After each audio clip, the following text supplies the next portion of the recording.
आज आम भिडियो जानिबा मलद्वार बाहरी पड़े आपण मैंने कौन करेंगे। दी आखिरे कईची काकुड़ी पत्र रस रोगमुक्त हेबा जाए प्रतिदिन 2 टोपा पकाइले अंततः 7 दिन रे भल हेबो।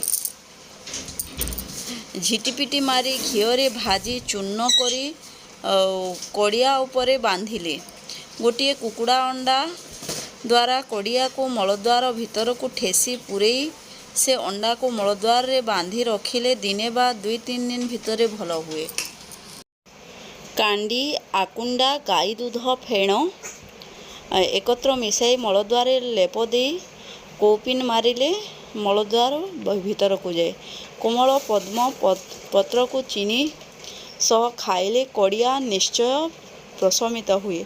गोटे माटी पात्र रे बोल झांझी भित्ति करी मुहरे बंद करी निआरे बसाई जेतेबेले बाष्प बाहर से बाष्प को गृह बाहर देले बाहरी थिबा गुज भीतर को चली जाए। 10 मूल क्वाथ और मूषा मांस को एकत्र बाटी राशि तेल रे पाक करी तैल को कड़िया रे लगाइले भल हुए। तो यही भाव में एमती घरोई उपचार वीडियो आपण मैंने देखा चाहते निश्चित भाव में चैनल को करदे लाइक शेयर और सब्सक्राइब। Thank you.